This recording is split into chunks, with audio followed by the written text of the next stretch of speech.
Okay, so we have Crash. The thing is, what I find really confusing with this film is that I'm a big David Cronenberg fan all of a sudden now, and discovering what his films are like and really enjoying them, and there's all this like weird stuff in them, and it's really cool.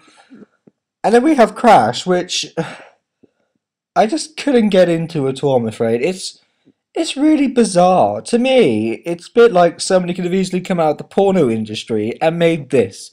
All it is basically sex, and then more sex, and car crashes. And you sit there wondering, just thinking, did the person who direct this come out of the porno industry, and did he think, oh yeah, the audience will love it? It's got to have like a porno sensibility, it's got to have car crashes. Let's just, entertain the audience, make them excited. Oh, car crashes, well, boom. I mean, that's what goes through my head thinking about this film. There's no story. It's just sex, sex, car crashes, sex, more car crashes. And then even there's a scene about James Dean's death from his fatal crash. And I was like, what the hell is this? Oh, because obviously it's called Crash, so it has to have a scene of James Dean's crash in it. Oh, wow, that's really amazing. Um, but it's just really bizarre. And the characters in it don't have, the depth and the interesting, counterplay or anything like that in the other Danny Cronenberg films I've seen recently. So I'm just a bit like, what is this? And the thing I don't like is it's just really bizarre. It just follows the thing of, oh, well, yeah, let's go to the airport, let's have some sex, and all this.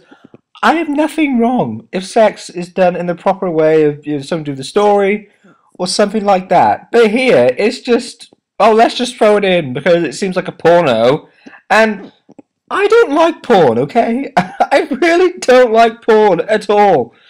I know probably some boys would laugh at that because I'm a boy and everything's like, oh, you don't like porn? What the hell's wrong with you? But I don't like porn. I just think it's objectifying women, and it's really really bad, and this is just really horrid. And this film actually did stir up some controversy back in the late 90s, 1998, and oh, no surprise to see why it did.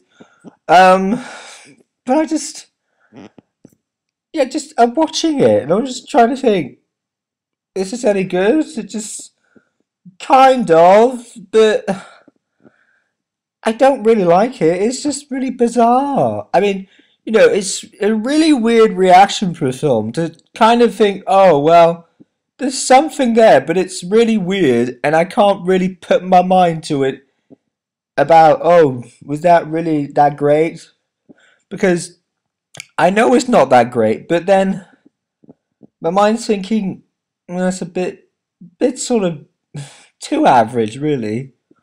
And I just don't really understand what's going on in the film. It's really bizarre. It's like being deaf or something. You're like watching it and you're like, what's going on? What's going on? I don't understand what's going on. It's just it's bizarre. And another thing is that I know Spider for me was really interesting because it was subtle.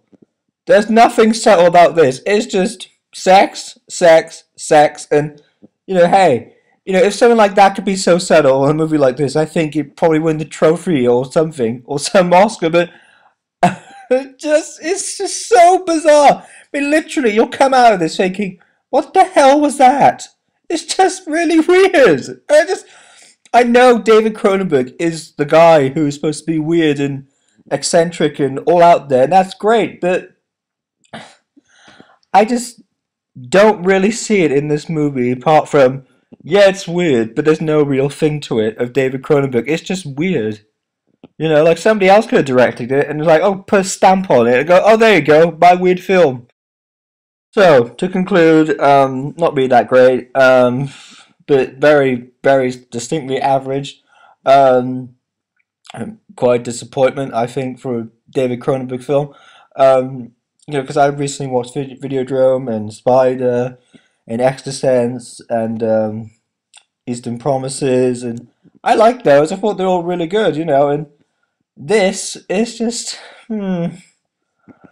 it's just, it's nothing in a way.